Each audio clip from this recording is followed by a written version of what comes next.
I'm Natalie and welcome to the SoulSprite series Sweet As. Today we will be making a crustless ricotta cheesecake with a blueberry and orange compote. In this pot here I have blueberries, a little bit of maple syrup, freshly squeezed orange juice and some vanilla. So I'm just going to turn it on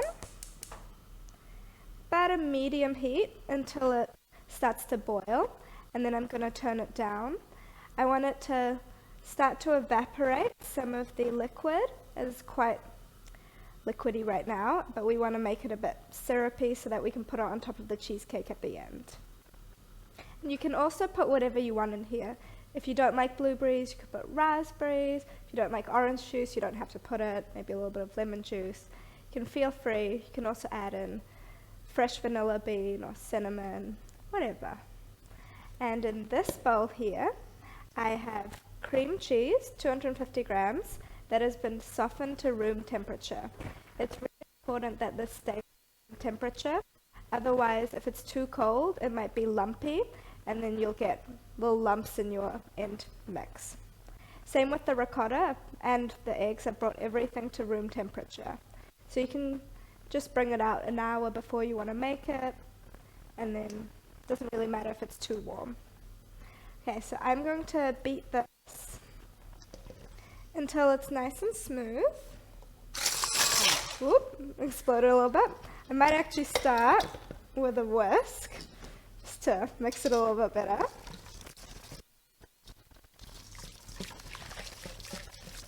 And you can smell the maple already, really nice. So you can actually do it all by hand if you want, but it is a bit tiring.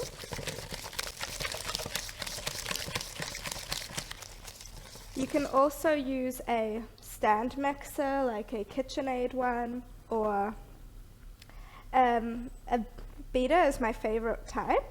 They're a little bit stronger, but whatever you have will work. So now that there's a bit of mix, we'll see if this works for me. Otherwise I'm going to do it all by hand. Let's try. Okay, a little bit better. Ooh.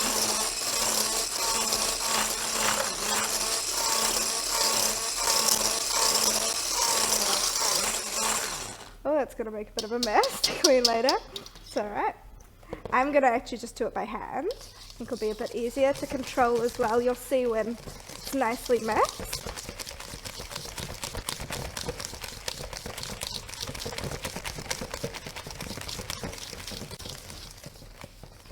So right now, it's mostly together, so I'm just going to add in the other ingredients, and we can keep mixing it. And just remember to always keep an eye on your compote. Smells nice. I'm gonna leave it a little bit more before I turn it down.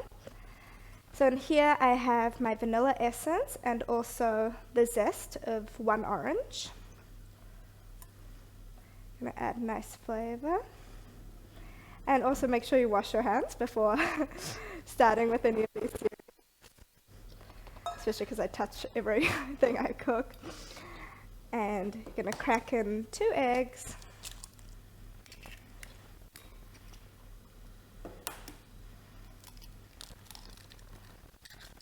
I'm going to put in a pinch of salt, because salt actually helps to bring out the sweetness in food.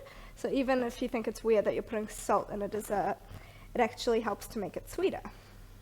So I'm going to add a little bit of cinnamon. Don't want to put too much because I don't want it to taste just of cinnamon, but I like the flavor better with the blueberries and orange.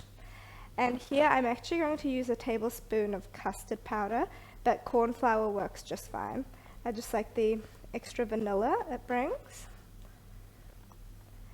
And I'm going to put in 1 kg of ricotta. So this ricotta cheesecake is a little bit healthier than a normal cheesecake, as it's majority ricotta. So it has a few better things for you.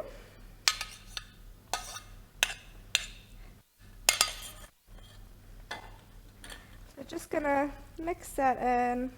Don't want to be too rough at the beginning, otherwise it will explode like it did to me.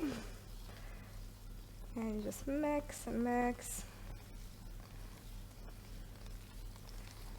And then you can speed it up.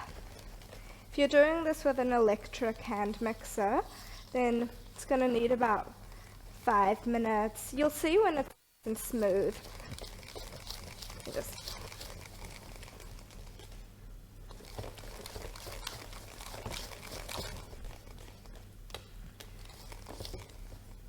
But if you need a break, you can take this time to taste your mixture and see if it tastes how you like it. Sometimes you might need to add in a bit of maple syrup or a bit of vanilla or maybe a bit more cinnamon or any spices you want. You could also use mixed spice or ginger. And I'm just checking on my blueberries. Looking good. I'm just going to turn it down a little bit and then let it do its thing. Might need 10 minutes.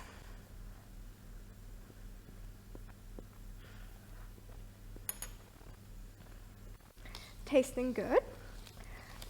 I like that it's not too sweet because this syrup is going to be quite sweet and add that to the end.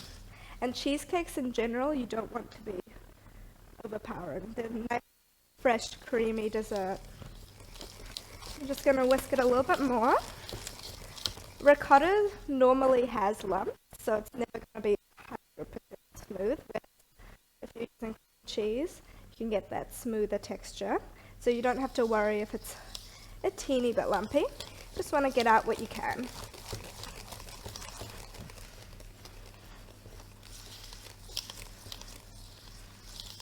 Okay, so I'm happy with that.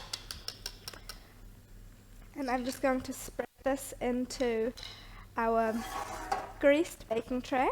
Here I used olivani, but you can also use butter or non-stick oil, whatever you have on hand.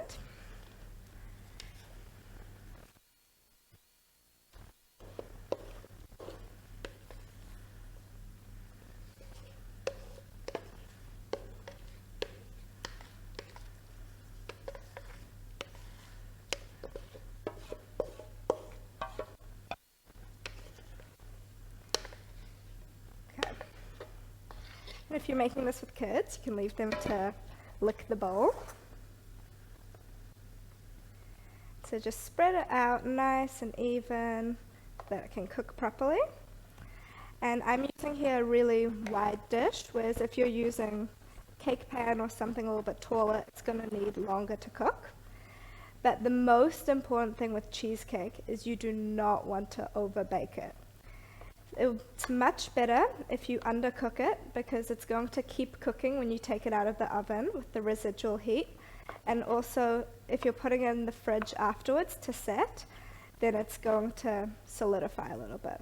So we want to take it out of the oven when it's got a slight wobble. This is probably going to take about half an hour, maybe 40 minutes. We don't want to do it on too high of a heat, otherwise it might crack. And also a good thing to do with cheesecake is you can, when it's done, open the door a little bit of the oven so that it doesn't go from really hot to really cold too quickly, because that's another thing that will make the cheesecake crack. That's mostly with the normal cheesecakes. This one's a little bit different, so it doesn't matter too much. This one doesn't have a crust. You can add one if you like, but because of that, we're keeping it gluten-free and a little bit healthier. And there's a really good recipe you can do the night before. So you can make it the day before you need it, leave it in the fridge overnight, and then it'll be perfect. I like to keep my cheesecakes cool. I try to make them the day before or let them have at least 3 hours in the fridge. They taste much better when they're cold and they have a nicer texture rather than if you eat them warm. So when this one is cooked, we're going to leave it to cool in the fridge for 3 hours, at least. But you can do whatever you prefer. Everyone's different. So now I'm going to put it in the oven and let it cook.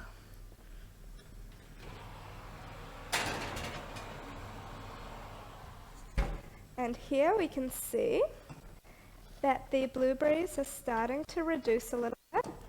You can really take this as far as you like. Some people like it to be a little bit more liquid, and because the liquid tastes really good anyway, it's just maple syrup, blueberries, vanilla, and orange juice. But if you want that thick, sweet, syrupy consistency, keep taking it as long as it needs. Probably another 5, maybe 10 minutes. Depends on your oven too. Alright, so once your cheesecake is cooled, you can serve. We're going to put the compote on top. So it's normal that it has a few cracks because it is made with ricotta, which isn't as thick. That's why we put this on top so it looks nice. Right, and you can put whatever else you want on top as well, like maybe crushed hazelnuts, whatever for extra texture. You can decide. So we're going to put that all nice on top evenly. Gone really dark. And so you can also mix it about. And make sure you get all of that good stuff at the bottom. That's a good recipe you can do if you want to make extra, especially with the sauce. You can use it for anything, for your breakfast the next day, to have warm with ice cream, whatever you like. And then get a nice big scoop. Come out. Might need another spoon to help you.